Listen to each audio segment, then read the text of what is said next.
तो कपडा जिसमें पे पहनाया जाता है तो रूह पे नाही. या थॉट वरती बेस्ट 2018 साली एक फिल्म आली, ज्याचं नाव होतं न्यूड. रवी जाधव यांनी ती दिग्दर्शित केली होती आणि सचिन कुंडलकर यांनी ती फिल्म पेन केली होती, की जे म्हणून आपण स्क्रिप्ट त्यांनी लिहिली आहे त्या फिल्मची.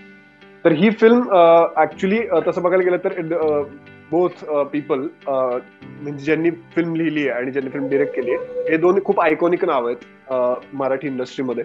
की म्हणजे सचिन कुंडलकर यांच्या इंडिव्हिज्युअल फिल्म्स खूप चांगल्या आहेत. आपल्याला माहिती आहे रवी जाधव यांची नटरंग सारख्या फिल्म्स रवी जाधवच्या, की ज्या बालगंधर्व असेल, की त्यांच्या खूप आयकॉनिक फिल्म्स मराठी इंडस्ट्रीचा पॅलेट बदलण्यामध्ये खूप जास्त त्यांचा हात आहे.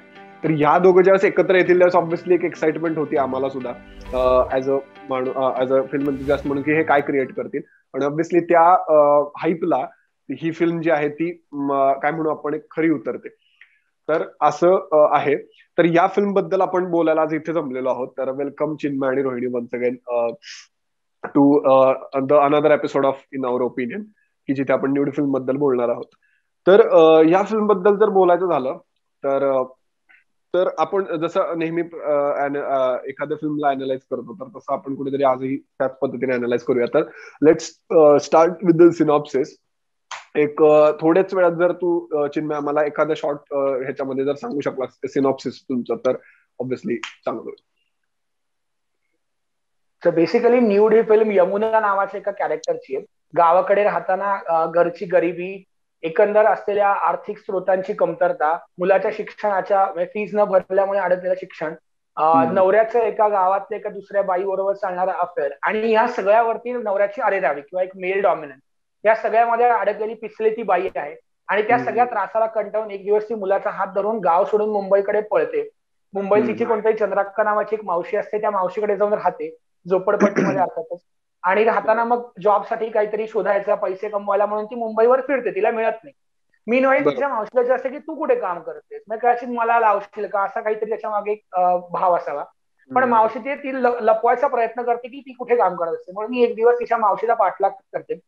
पाठलाग करताना ही जे स्कूल ऑफ आर्ट्स जाऊन पोहोचते, जिकडे बेसिकली मावशी तसं वर्कर आणि स्वीपरचं काम करत असते. पण यमुना डिस्कव्हर करते की ती ऍक्च्युली तिकडे आर्ट स्टुडंटसाठी न्यूड पोझिंगचं काम करत असते, त्यांच्या पेंटिंगसाठी, पोर्ट्रेटसाठी. आणि ते सगळं पाहून तिला मुळात धक्का बसतो की हे काय इश्यू आहे किंवा असं काय.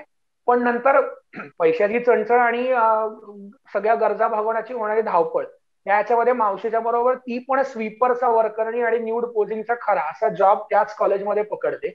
आणि मग तिथून तिच्या एका डिस्कव्हरीचा प्रवास सुरू होतो. जे प्रश्न आपल्याला दिसतात वेगळ्या प्रकारे आजूबाजूला आपल्या समाजामध्ये, त्या ऍक्च्युअली प्रश्नांचा त्या प्रश्नांच्या केंद्रबिंदूच्या ठिकाणी ती येऊन पोहोचते. आणि तो ऍक्च्युअली तो सगळा प्रवास म्हणजे ही न्यूड फिल्म आहे. पुढे मग तिच्या मुलाची गोष्ट, त्याच्यामध्ये तो सबप्लॉट ऍड होतो. मावशी ज्याला त्या एकंदर जॉब मधनं ती रिटायर होते तिच्या इंजुरीमुळे, त्यावेळेला नंतर ही तिकडची ज्याला मुख्य मावशी जागी ही ज्याला मेन मॉडेल म्हणून तिकडे बनते त्यावेळेला आहे. त्यानंतर कन्झर्वेटिव्ह थिंकिंग ज्या समाजामध्ये आहे त्याचा त्याला ज्याला क्रॅश व्हायला लागतो लिबरल व्हॅल्यूज बरोबर, त्यावेळेला ऍक्च्युली काय होतं, या सगळ्या गोष्टी पुढे ऑब्व्हियसली त्या प्लॉट पॉइंट्स म्हणून येत जातात.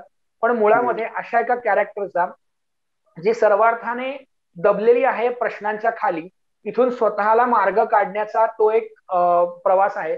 आणि जसं की यमुना नदीचं नाव आहे, त्याचप्रमाणे एखाद्या नदीला जो एक आतूनच एक इंटरनल फोर्स असतो धावत जाण्याचा समुद्राकडे, त्या पद्धतीने तिचं कॅरेक्टर सुद्धा उत्तराकडे किंवा त्या अंताकडे कथेच्या अंतप्रेरणेने धावत जातं. तो एक पार्ट मला आवडला आणि तशा पद्धतीने ती फिल्म पुढे सरकते.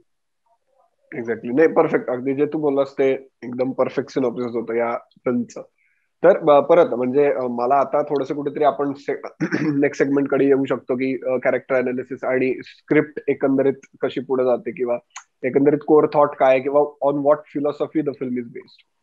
तर इकडे जाताना कुठेतरी मला परत असं एक ही गोष्ट मांडावीशी वाटते, ह्या गोष्टीने या डिस्कशनची सुरुवात करावीशी वाटते बेसिकली, की ज्या वेळेस देर इज अ चाइल्डीनेस प्रत्येकामध्ये एक असतो, की जो आपला बाहेर जायचा प्रयत्न करत असतो, फ्रीडमनी जगण्याचा प्रयत्न करत असतो. But just because of the conservative society किंवा एक सोसायटी नॉर्म्समुळे तो स्वतःला दाबून घेतो आतमध्ये, आणि मग ते आपण जगू शकत नाही त्या गोष्टी. पण ज्या वेळेस असे काही सोल्स असतात की they break all the barriers आणि they live what they want, they live की जसं त्यांना हवंय, just like what they want.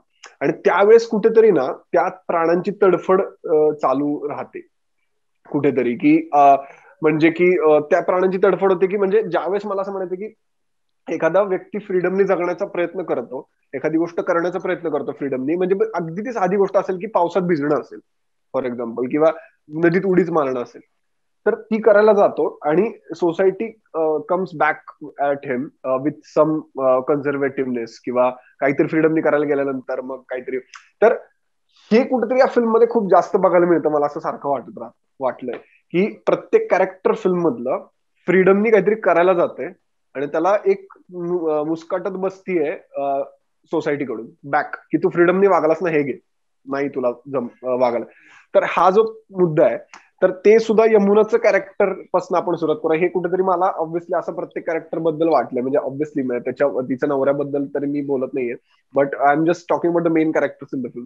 तर ह्या गोष्टीबद्दल तुमचं काय मत आहे, आणि यमुनाच्या कॅरेक्टर बद्दल कुठले असे ट्रेट्स आहेत तुम्हाला की जे जाणवले की जे तुम्हाला आवडले खूप जास्त, असं मला विचारायचं. आणि काही काही काय गोष्टी पटल्या नाहीत बाबा, एकंदर असं पण असू शकतं की एखादी गोष्टी ट्रेट्स पटले नाहीत तुम्हाला त्या गोष्टीबद्दल. तर हे मला तुम्हाला विचारायचं वाटतं. रोहिणी तू सांगू शकतेस, मग यू कॅन चिन्ह कुणीही सांगा, but I will start with Rohini.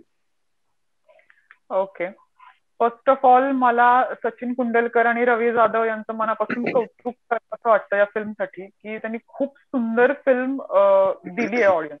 मला मनापासून असं वाटतं की ती खूप सुंदर आहे फिल्म. म्हणजे जसं न्यूड पेंटिंग ला कुठे अश्लीलतेचा लवलेश नसतो, आपण ते आर्टिस्टिकली बघतो, तसं ही जी मूवी आहे न्यूड नावाची आपण जी डिस्कस करतो, तिथेही कुठे अश्लीलतेचा लवलेश नाहीये. ती सेम जशी एखादी न्यूड पेंटिंग असते तसंच सेम ती फिल्म. आपल्याला कुठेही तसं वाटत नाही, किंवा कुठेही लस्ट वाटत नाही, कुठेही असं काहीतरी घाणेरडं दाखवतायत काहीतरी, असं कुठेही वाटत नाही. आपल्याला तेवढीच तितकीच न्यूड पेंटिंग इतकीच ती सुंदर वाटते संपूर्ण मूवी. तर त्याच्यासाठी खूप जास्त कौतुक म्हणजे लेखकाचं आणि दिग्दर्शकाचं. दुसरी गोष्ट, यमुना या कॅरेक्टरचं डेव्हलपमेंट जे त्यांनी केलेलं आहे, उत्तम लिहिलेलं कॅरेक्टर आहे असं माझं मत आहे याच्यावर. की तिच्या सुरुवातीपासून जो स्ट्रगल दाखवला गावाकडचा, त्यानंतर ती जेव्हा मुंबईत येते, ती कामं शोधते, त्यानंतर परत तिला जेव्हा जाणवतं की आपल्याकडे हे न्यूड पोझिंग शिवाय दुसरं काम करण्याशिवाय आपल्याकडे पर्याय नाहीये, तेव्हा तिचं थोडंसं एक कुठेतरी स्ट्रगल इंटरनल तो असेल, किंवा तिचं एक परिस्थिती स्वीकारणं असेल की हा हेच आपलं काम आहे, पण आपलं एम काय की आपल्याला आपल्या मुलाला मोठं करायचंय, शिकवायचंय. तर त्याच्यासाठी मी हे करते. तर मला यात कुठे आता पाप नाही वाटत, आता गिल्ट नाही वाटत आहे. तो मी कुठेतरी राईट ट्रॅकवर आहे आणि मी ते करते. तो एक कुठेतरी तिला आलेला कॉन्फिडन्स असेल, किंवा तिचं एक थोडंसं कॉन्फिडन्स मध्ये येणं पहिल्यापासून, म्हणजे थोडं काय बोलतो आपण त्याला, एक बिथरत ते काम करायला जाणं, त्यानंतर आलेला तो कॉन्फिडन्स असेल की हा मी कुठेतरी बरोबर काम करते, आणि कुठेतरी मला माझ्या मुलाच्या शिक्षणासाठी सुद्धा फायदा होतोय, आणि त्या कॉलेजमधल्या मुलांच्या शिक्षणासाठी सुद्धा तो फायदा होतो. तर मी कुठेतरी दोन्हीकडे कुठेतरी सक्सेसफुल होतीये या कामासाठी. तर तो आलेला एक तिला रिअलायझेशन असेल, किंवा तिचं इनोसन्स असेल. प्रचंड जास्त मला तिच्या ट्रेट कॅरेक्टरचा आवडलेला तो आहे की तो खूप इनोसंट कॅरेक्टर आहे. म्हणजे अगदी त्या अक्काला तू काय काम करतेस किंवा काय ते विचारण्यापासून असेल, किंवा अगदी एम एस हुसेनांचं जे कॅरेक्टर दाखवलंय त्यांना आजोबा म्हणण्यापासून, म्हणजे तिला माहितच नसतं की ते इतके ग्रेट आर्टिस्ट आहेत किंवा काय. आणि अजून एक आहे की ज्याच्यामध्ये ती गॅलरी म्हणते, एखाद्या घरी कामाला गेल्यानंतर ती म्हणते, गॅलरीला बघून म्हणते की इथे चित्र नाही ठेवली का तुम्ही घराच्या गॅलरीला. बेसिकली ते एक ट्रेट जे तू म्हणले की ते इनोसंट आहे खूप कॅरेक्टर मध्ये, की इनोसन्स खूप आहेत, ते पेरलाय त्यांनी. बरोबर. तर आणि ते इनोसन्स नंतर दुसरी गोष्ट म्हणजे तिचा जो एम आहे लाईफ मधला, किंवा जे काही हेतू आहे तिला कशासाठी जगायचं, तर खूप सॉर्टेड आहे.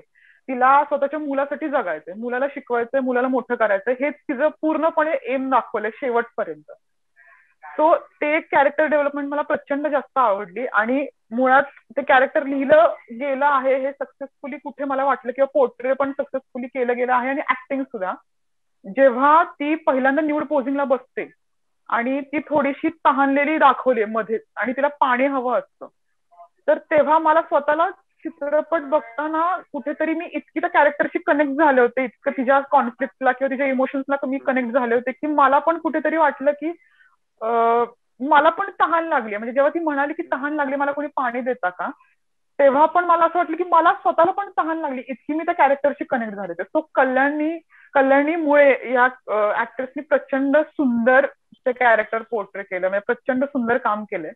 आणि मला इतर कॅरेक्टर बद्दल पण सांगावं वाटतं की जयराम म्हणून जे कॅरेक्टर आहे ओम भूतकर यांचं, ते सुद्धा प्रचंड जास्त छान पद्धतीने पोर्ट्रे केलं गेलंय. कारण की त्यांचा त्या कॅरेक्टरचा जो म्हणजे तो सिम्पथेटिक अप्रोच दाखवलाय त्या nude model towards the nude model, तर ते खूप सुंदर दाखवलं. किंवा चंद्राक्का म्हणून जे कॅरेक्टर आहे तिच्या मावशीचं, ते किती बोल्ड आहे आणि ते कुठेतरी परिस्थितीमुळे आणि परिस्थितीला सामोरं गेल्यामुळे तसं बोल्ड होत गेलंय. तर ते तिचा जो कॉन्फिडन्स आहे तर तोही खूप सुंदर पद्धतीने दाखवला गेला. छाया कदम यांचं जे काम आहे ते पण खूप सुंदर झालंय. तो एकंदरीत कॅरेक्टर्स बद्दल खूप छान पद्धतीने मांडलं गेलं असं माझं मत. नाही, अगदी बरोबर बोललीस.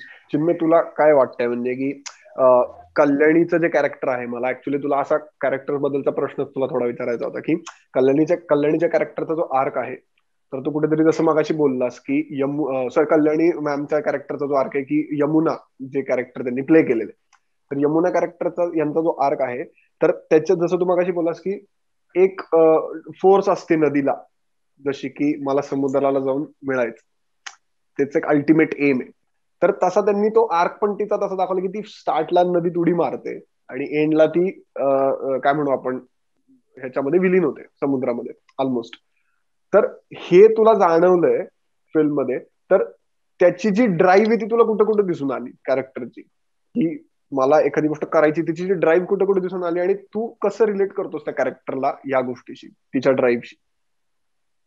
ड्राईव्ह तर अगदी सुरुवातीला अगदी तिसरा शॉट चौथा शॉट मध्ये ज्याला त्या सगळ्या बायका कपडे धुत असतात, त्याला त्यांनी शॉट एस्टॅब्लिश असा केलाय की नदी आहे, नदी वाहतीये, नदीला खोली आहे, पाणी शांत आहे, संथ आहे. आणि कडेला त्या किनाऱ्यावरती अगदी थोड्याशा म्हणजे आपल्या पायाचे फक्त चवडे दिसतील एवढ्याच पाण्यामध्ये त्या उभारून बायका कपडे सगळ्या कमरेत वाकून कपडे धुत आहेत. पण त्यांच्यापैकी हिला एकटीलाच वाटतं, म्हणजे त्या पाण्याचे शिंतोडे पण त्यांच्या अंगावरती उडतात, पण तिला एकटीला वाटतं की मी त्या पाण्यामध्ये स्वतःला झोकून द्यावा आणि त्या पाण्यात पोहत जा. हा जो एक आहे ना की त्या प्रवाहाची जी ओढ आहे, त्या काठावरती थांबून कपडे धुणाऱ्या बायकांपैकी कोणाला कंबर वर करून सुद्धा त्या नदीकडे बघावं असं वाटत नाही. आणि ही आपलं काम अर्धवट टाकून त्या नदीमध्ये उडी मारते आणि त्या प्रवाहाबरोबर पोहत पोहत जाते. म्हणजे अगदी छोट्या छोट्या गोष्टी अशा असतील, ह्याच्यापासून सुरुवात जी होते की आपल्या मुलाचा हात पकडून घर सोडून जाणं असेल, किंवा आपण जेव्हा ती जीव देण्यासाठी जे प्रयत्न करते पुलावरनं उडी मारून, आणि ज्याला तरीही ती भिजून जगते, म्हणजे ओली होऊन पूर्णपणे किनाऱ्यावरती येते, त्याला ती तशाच पूर्ण ओले त्या अंगानेच ती गावभर चालत जाते. त्यावेळेला समाज काय म्हणेल, लोक काय म्हणतील, या सगळ्यापासून ती दूर जाते. तर तू जे म्हणलास ना की तो जो एक नदीचा एक नैसर्गिक प्रवाह असतो, तर आय थिंक त्यांनी या प्रकारेच ती फिल्म बांधलेली आहे की दोन शब्द आहेत आपल्या मराठीमध्ये, एक नग्न आणि एक नागडा, एक न्यूड आणि एक नेकेड. तर न्यूड किंवा नग्न मध्ये एक नैसर्गिक उफराटेपणा, एक त्याला एक जोम आहे स्वतःचा, आणि तो एक ओपन माइंडनेस जो आहे, जो माझे इनहिबिशन एक एक काढून वरची आवरणं काढून टाकण्याचा, तो आवरणं काढण्याची ही प्रोसेस आहे, स्वतःच्या इनहिबिशन्स विसरण्याची किंवा ते टाकून देण्याची ही प्रोसेस आहे. आणि त्यामुळे आपल्याला भरपूर पॉइंट्स दिसतं. आणि तू ज्या सीन बद्दल स्पेसिफिकली बोललास, त्याला ती परकर घालून त्या येऊन बसते पहिल्यांदा पोझिंगसाठी, त्यावेळेला तो परकर काढल्यानंतर पहिले तिच्या डोळ्यातनं पाणी यायला लागतं, तिला रडायला यायला लागतं. पण नंतर ती सावरते आणि त्यावेळेला तो सीन संपतो, त्यावेळेला ती ऍब्सोल्युटली कम्फर्टेबल होऊन बसलेली असते. ज्यावेळेला ती स्वतःचं पेंटिंग नंतर जाऊन बघते 3 दिवसांनंतर, ज्यावेळेला ओम भूतकरनीच काढलेलं ते पेंटिंग असतं, तर ते ज्यावेळेला ती बघते त्यावेळेला तिला स्वतःमध्ये अजून काहीतरी सापडल्याचा भाव आपल्याला होतो. आणि तोच जो आहे की एक नग्नपणामध्ये एक कम्फर्ट असतो आणि नेकेडपणामध्ये एक भीती असते की कोणी बघेल का, कोणी काही करेल का, आणि त्या कम्फर्ट कडे तिचा नैसर्गिक प्रवास होत जातो अतिशय डिस्कम्फर्टेड सिच्युएशन कडे. हा जो म्हणजे तू म्हणला तो कॅरेक्टर आर्क आहे ना, तो कॅरेक्टर आर्क तिथपर्यंत जातो त्या फिल्म. अगदी बरोबर आहे. म्हणजे तू जे ऑब्व्हियसली म्हणजे तू जे पॉइंट्स मांडले ते अगदी परफेक्टच आहेत. पण मला असं कुठेतरी वाटलं की फिल्म मध्ये बघत असताना त्या कॅरेक्टरला की प्रत्येक स्त्रीला तिची बॉडी ही खूप म्हणजे पुरुषापेक्षा जास्त एका स्त्रीला तिच्या बॉडी बद्दल कॉन्शियस असणं जास्त असतं, असं कुठेतरी हे माझं मत आहे. I am not generalising things, but की मला असं वाटतं की बाईला तिच्या शरीरावरती थोडा जास्त अभिमान असतो कुठेतरी, कधी सुद्धा. आणि म्हणजे जपणं असेल किंवा त्यांचं चोरून बसणं असेल जस्ट टू, की काही रिव्हील होऊ नये माझ्या बॉडीचा, ते याबद्दल मी म्हणतो जपणं जास्त.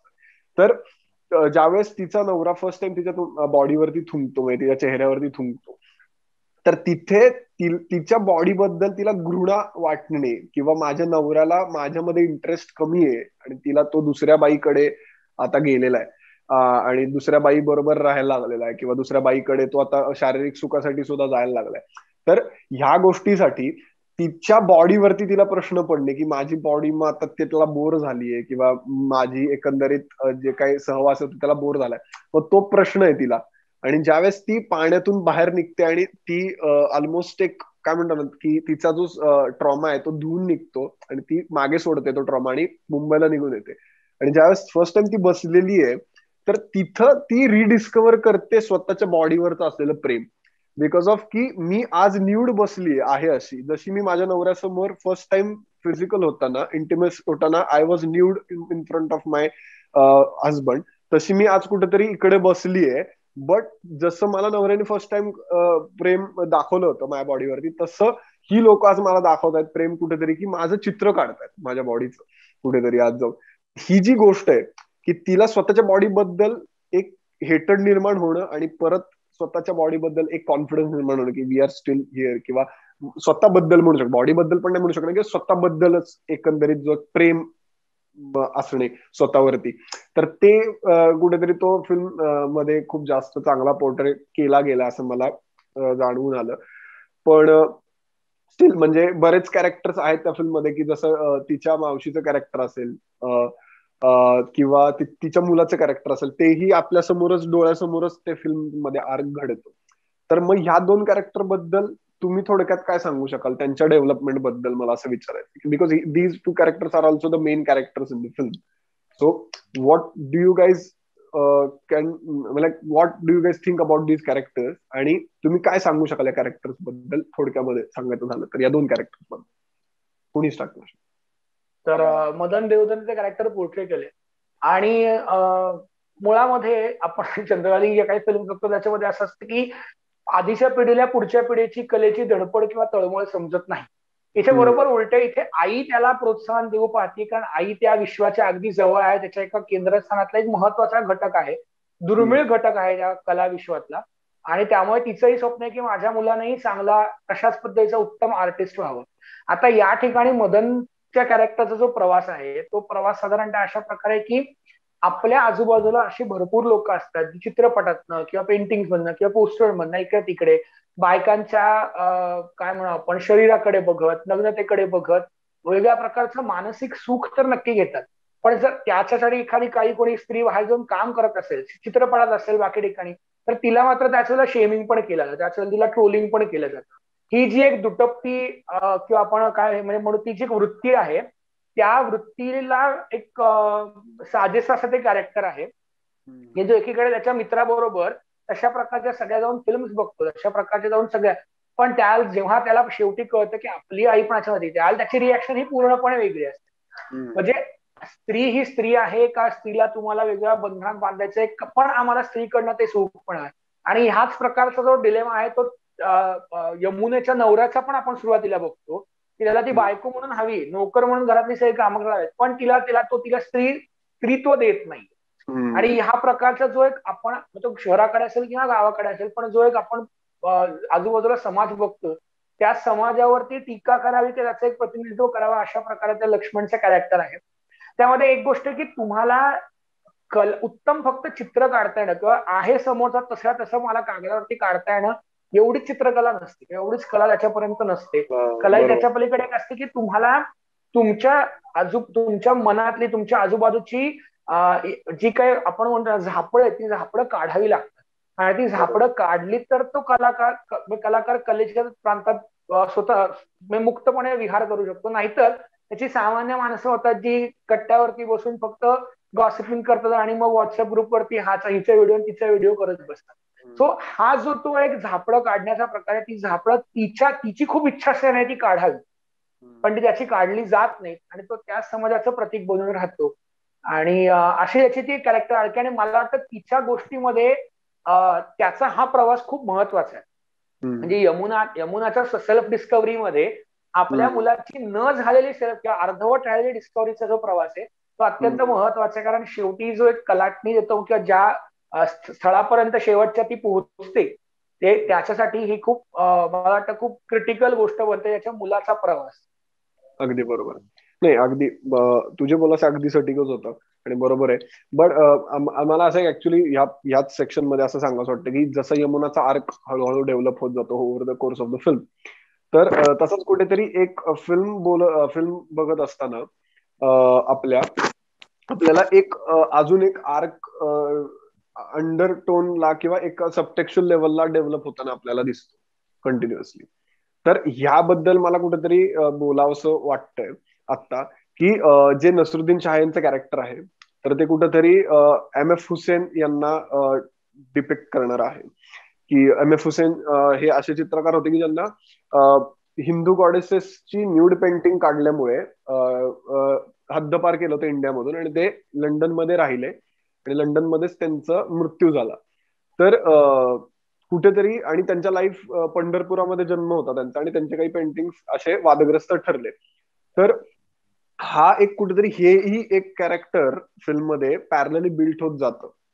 पॅरलली जसं की आपल्याला ह्याचे रेफरन्सेस दिसून येतात. एम एफ हुसेनचे काही पेंटिंग्स आहेत की वरून असं एक पेंटिंग एम एफ हुसेन यांचं की एक इंडियाचं आहे, इंडियाचं जो चक्र आहे फ्लॅग मधलं ते दिसतं आपल्याला आणि इंडियाला रिप्रेझेंट करणारी एक स्त्री दिसते की जी नग्न अवस्थेत झोपलेली आहे रेड कलर मध्ये पूर्ण आणि मागे एक समुद्र दिसतोय आणि तिथे एक माणसाचं एका ब्लॅक चित्र दिसते.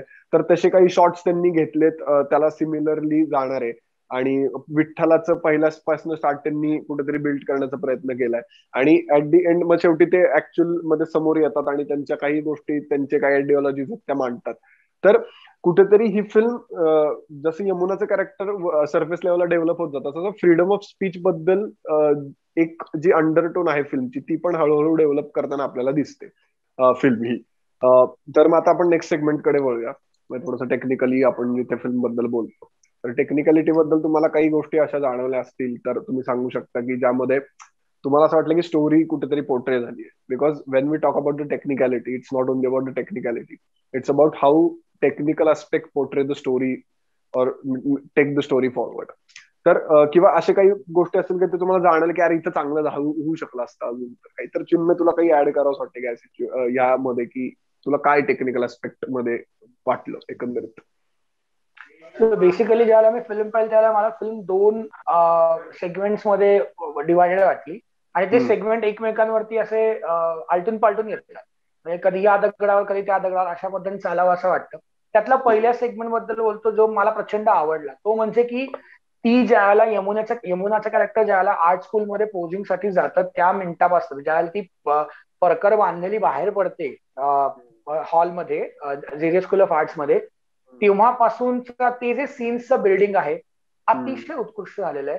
त्याच्यामध्ये त्या सीन्सचा पेसिंग असेल, सिनेमॅटोग्राफी असेल, ज्या डेलिकसीने त्या प्रकार त्यांनी ती म्हणजे स्केचिंग करताना किंवा पेंटिंग करताना आणि तिचे एकीकडे इमोशन्स असे चेंज होत जातात टप्प्याटप्प्यावरती त्याचा तो एक छोटा प्रवास असेल, त्या मागे लावलेलं ते जे भजन आहे त्याच्याबद्दलचं हे असेल. तर हे जे एकंदर त्यांनी तो एक सेटअप क्रिएट केलाय फॅन्टॅस्टिक. म्हणजे तो अतिशय इनफॅक्ट त्या सीनच्या सुरुवातीला जर कोणी एखादा माणूस एखादा प्रेक्षक अगदी छुप्या काय म्हणू आपण त्या एका काहीतरी मजा मारण्याच्या हेतूने जरी त्या सीनकडे बघायला लागला तरी त्याच्या तो पावित्र्याकडे आपोआप खेचला जाईल इतक्या सुंदर प्रकाराने तो सीन रेखाटला गेलाय. त्याच प्रकारे सगळ्यात शेवटचा जो समुद्राच्या समुद्रावरच्या किनाऱ्यावरचा जो सीन आहे तो पण तितकाच मला प्रभावी वाटतो की ज्या वेळेला लॉंग शॉट्स त्यांचे दिसतात त्यावेळेला ती दोघं माणसं पावसामध्ये हळूहळू धुसर होताना दिसतात आणि नंतर ते जशी चालत जाते त्यामध्ये कुठल्याही प्रकारचे उगाचच हेवी काही शॉर्ट्स किंवा कट्स न वापरता सिम्पल याच्यामध्ये तिने तिची जी एक्झिट ज्या पद्धतीने दाखवली तेही अतिशय प्रभावी. म्हणजे तो जो साऊंड म्यूट होत जातो हळूहळू सगळीकडचा मफल्ड होतो म्यूट होतो तर आपल्या मनातला आवाजही ऍब्सोल्युटली म्यूट होत जातो. ते अतिशय उत्कृष्ट जमलेले. याच वेळेला मला असं वाटतं काही सेगमेंटचे पार्ट आहेत ते अजून थोडे चांगले असते. बेसिकली फर्स्ट जो ऍक्ट आहे तो मला जास्त अॅनिमेटेड वाटतो. काही काही सब प्लॉट्स आहेत किंवा काही कॅरेक्टर सब प्लॉट अजून स्ट्रेंथन केले असते तर ते चांगलं वाटलं असतं. काही काही ठिकाणी डायलॉग्स हे खूप अगदी सुपरफिशियल किंवा खूप कृत्रिम वाटतात काही ठिकाणी. ज्या ठिकाणी ती मावशी तिला सांगते की आदमी ऐसाही होता है वो हवस का है वगैरे, तर ते थोडं मला असं खूप वाटलं की फिल्मच्या सुरुवातीला खूप जास्त ज्ञान दिलं गेलं जे पुढे इव्हेंच्युअली कळतं. म्हणजे तो भाग कळतो की पुरुष काय पद्धतीने स्त्रियांकडे वेगळ्या प्रकारे बघत असतात आणि त्या दोन नजरांमधला फरक हा फिल्ममध्ये एक्सप्लोर झालेला आहे. तर त्या अशा प्रकारचे काही डायलॉग्स असतील हे थोडेसे मला जास्त वाटते. त्यानंतरचा एक मुद्दा जो मला असं वाटतं हा ऍब्सोल्युटली 100% माझा ओपिनियन आहे. दिस कुड very, I could be extremely wrong, पण तरी मला असं वाटतं की या फिल्मचं एडिटिंग अजून जर का चांगलं झालं असतं तर ती फिल्म अजून जास्त प्रभावी झाली असती.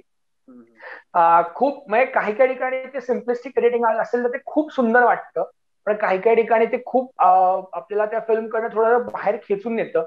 काही काही अंडर मला एक दोन युटिलाइज्ड असं म्हणायचं तुला थोडं under under utilize, exactly exactly. Okay okay. काही सीन्स आहेत जसं की ती ज्याला यमुना आपल्या मावशीच्या मागे मागे कॉलेज पर्यंत जाते, तो सगळा सीन आहे घरातनं निघाल्यापासून तिच्या पोझिंग पर्यंतचा, तो अत्यंत साध्या पद्धतीने एडिट झालेला आहे. त्याच्यामध्ये कुठल्याही प्रकारचा तो एक गेम क्रिएट होत नाही की ज्याची उत्सुकता आपल्याला लागते त्यामुळे तिला जो शॉक बसतो तो आपल्याला बसतो.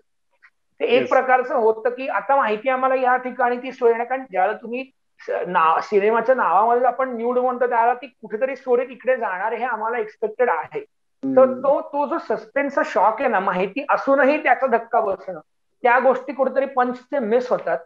पण मी असं म्हणलं असं काही काही ऍब्सोल्युटली मला आवडले, जसं की ती जीव द्यायला पाण्यात उडी मारते, बाहेर पडते ती ज्या प्रकाराने पूर्ण ओली चिंब भिजून गावातनं जात असते, त्याला गावकऱ्यांच्या नजरा एकंदर समाजाच्या नजरा ती ज्या प्रकाराने झेलते, त्याच्यामध्ये डिरेक्टर ऍक्टर दोघांचे काम अप्रतिम झालेले आहे. ते काही काही सीन्स प्रचंड मनामध्ये असे ठावून बसतात आणि काही काही मात्र थोडे अनिच करतात. तो आंदोलनाचा सीन असेल फॉर एक्झाम्पल, किंवा तो एकंदर जरा पार्ट थोडासा कृत्रिम वाटतो. हे अगेन हे एडिटिंगच्या बाबतीतलं माझा पर्सनल ओपिनियन आहे. रोहिणी तुला काय वाटतं सांग, जर कुठे तुला काही कॉन्ट्रास्टिंग ओपिनियन असेल याबद्दल तर.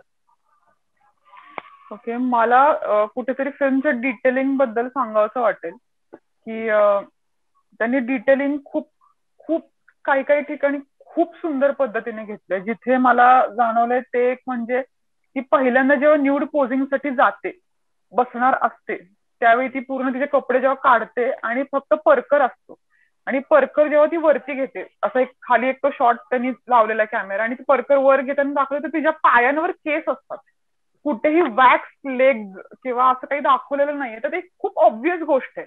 म्हणजे अशी जी बाई राहणारी, कुठेतरी वस्तीमध्ये राहणारी बाई, ऑब्व्हियसली तिचे पाय वॅक्स नसणार आहेत हे आपल्याला कुठेतरी माहिती असतं, पण ते इतकं डिटेलमध्ये त्यांनी दाखवलंय ह्याचं मला जास्त कौतुक वाटतं की ते दाखवलं गेलंय. कुठेतरी एकदम मस्त छान असे स्मूथ पाय आहेत असं कुठेही दाखवलेलं नाही.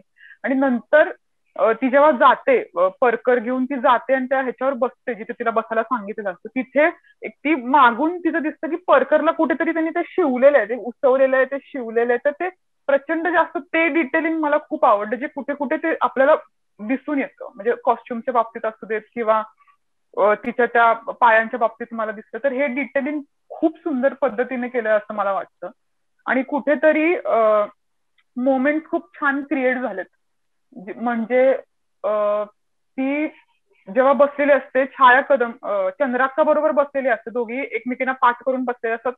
तो एक सीन आहे, त्याच्यामध्ये स्कल्पचर्स बनवत असतात आणि एक माणूस गालांचं ते तिच्या गालांकडे हे करत असतो, तयार करत असतो, आणि तो टच बघून तिला स्वतःच्या फर्स्ट म्हणजे लग्न झाल्यानंतरच्या त्या नवऱ्याने केलेल्या पहिल्या टचची आठवण यावी इतकं तिला ते वाटतं की इतक्या सुंदर पद्धतीने किंवा इतक्या प्रेमळ पद्धतीने तो आपलं स्कल्पचर काढतो, त्या गोष्टीची तिला ती आठवण यावी. तर हे खूप सुंदर मोमेंट क्रिएट केला. त्याच सीन मध्ये कुठेतरी अशी दुःखद, पण त्याने एक जोक केला त्याच्यावर, पण ते कुठेतरी आपल्याला लागतं. ते म्हणतात की ती म्हणते की तू साबण जरा कमी वापरत, म्हणजे त्यांच्याच गप्पा चाललेल्या असतात त्या पूर्ण सगळ्या सेशनच्या वेळी. मग ती म्हणते की साबण जरा कमी वापरत जा, चंद्राक्का म्हणते. आणि का वापरत जा कमी, तर कुणाला कपडे घालून, आपण तर विदाऊट कपडेच बसलो होतो, तर कपडे कुणाला दाखवायचे किंवा आपण तसेच बसलेलो असतो, आणि त्या दोघी त्याच्यावर हसतात. तर हे कुठेतरी खूप असं खूप असं दुःखद वाटतं. जरी तो जोक दाखवला तरी ते तो एक दुसरा मोमेंट मला वाटला. ओके, नाही अगदी बरोबरच आहे. म्हणजे तू जे पॉइंट मांडले ते अगदीच परफेक्ट आहेत. म्हणजे ते जाणून येतात फिल्म मध्ये की ते अंगावर येते की तिचा बोल्डनेस कसा त्यांनी कॉस्ट्युम मधनं डिफाईन केला वगैरे वगैरे. सो ह्याच्यावरती काम झालेलं आहे. म्हणजे आपण म्हणू शकत नाही की काम फिल्मवरती कमी अंडर, पण जसं चिन्मय बोलला तसं मला पण कुठेतरी अंडर डेव्हलप्ड एडिट वाटला फिल्मचा. की मला कुठेतरी असं वाटलं की यार काही काही सीन्स मध्ये खूप जास्त, म्हणजे इव्हन सिनेमॅटोग्राफी मध्ये मला पण असं वाटलं की यार असं झालं असतं तर हे पर्सनल. आता जसं आम्ही म्हणलं की आपण जसं म्हणतो की हे आपलं ओपिनियन आहे, लाईक आपण आपली एक्सपेक्टन्सी आता त्याच्यामध्ये आपण हे नाही, बट हे आपलं ओपिनियन की मला असं वाटतं की यार नाही का होऊ शकलं असतं की नाही का यार थोडस अजून जर जास्त क्रिएटिव्हली. तर हे काय आहे, बिकॉज मला असं सांगावं वाटतं की हे का वाटतंय आम्हाला असं. एकंदरीत जर याचं रिझनिंग द्यायचं झालं ना तर ही film promises artistic value of film. की म्हणजे स्टार्ट होताना किंवा विषयाची हाताळणी असेल किंवा विषय असेल इव्हन फिल्मचा किंवा, तर it promises the artistic approach. But we somehow, मग त्यामुळे आपल्याला असं वाटतं की यार प्रॉमिस केलंय तुम्ही आणि मग कुठेतरी मग ती थोडीशी अंडर डेव्हलप्ड असते असं त्यामुळे वाटतंय बेसिकली. तर ही असा हा एक एकंदरीत टेक्निकल ह्याचा प्रिमायसेस आहे फिल्मचा कुठेतरी. तर आता आपण व्हाय टू वॉच ह्या गोष्टीकडे जाऊ की व्हाय टू वॉच न्यूड. म्हणजे डिस्पाइट ऑफ नोईंग ऑल दिस, म्हणजे आफ्टर वॉचिंग दिस होल काय म्हणू आपण ओपिनियनचा आपला एक जो काही आत्ताचा एपिसोड बघितल्यानंतर सुद्धा लोकांनी ही फिल्म का बघावी, म्हणजे इट्स लाईक काय वाटतं तुम्हाला की वाय टू वॉच दिस. आणि हे सांगताना तुम्हाला काय वाटतंय why to watch this film. मला बेसिकली एवढंच सांगावंसं वाटतं की फक्त न्यूड मॉडेल्स बद्दलचं ओपिनियन नाही, तर फ्रीडम ऑफ स्पीच असेल किंवा वेगवेगळ्या गोष्टी ज्या सोसायटीमध्ये घडतात किंवा वेगवेगळे जे काही रिॲक्शन सोसायटी देते वेगवेगळ्या गोष्टींना, तर त्याबद्दल खूप विचार करायला लावणारी ही फिल्म आहे. एकंदरीत फक्त एकाच आस्पेक्ट बद्दल विचार करायला लावणारी नसून वेगवेगळ्या आस्पेक्टवर विचार करायला लावणारी ही फिल्म आहे आणि त्या विचारासाठी ती फिल्म बघितली जावी असं मला वाटतं. नाही परफेक्ट, नाही अगदी बरोबर बोलले. नाही आणि मला असं वाटतंय कुठेतरी फिल्म बद्दल बोलताना की म्हणजे as a male, obviously as a male म्हणून मी ही गोष्ट बोलण्याचा खूप प्रयत्न करतोय या फ्रंट वरती की वाईल वॉचिंग फिल्म मी एकाही पॉइंटला अराउज नाही झालो. हा त्या फिल्मचं आपण म्हणू शकतो एक यश आहे त्या फिल्मचं की फिल्म मध्ये nudity, film is about the nudity, but as a main I was not arouse at any point of the film. So हा जो एक म्हणतो ना आपण, हा एक त्या फिल्मचं कौतुक आपण करावं असं मला वाटतं त्या फिल्मचं की ती जी प्युरिटी आहे वुमन बॉडीची की बियॉन्ड लस्ट बघण्याची आपण म्हणतो ना, वुमन बॉडी इज आपण म्हणतो ना की ती बियॉन्ड लस्ट बघून त्याला ब्युटिफिकेशन बघण्याबद्दलची जी एक त्यांना मांडायची जी एक हे आहे थॉट आहे, तो मला सर्वात जास्त आवडला या फिल्मचा. आणि या नोटवरती असं वाटतं मला की आपण right now we will end this discussion of Nude, की जी खूप प्रॉमिसिंग फिल्म आहे. काही पॉइंट्स आहेत की जे आपल्याला थोडेसे वाटले इकडे हिअर अँड देअर, जर ते निग्लेक्ट करता it's such a great attempt and it's such a great film to watch. So I will, on behalf of Chinmay and Rohini, I recommend you people to watch this film. It's a really, really great film. So this is it for today. आणि so thank you so much Chinmay and Rohini इथे आल्याबद्दल आणि आपण good film discuss केली. So bye bye.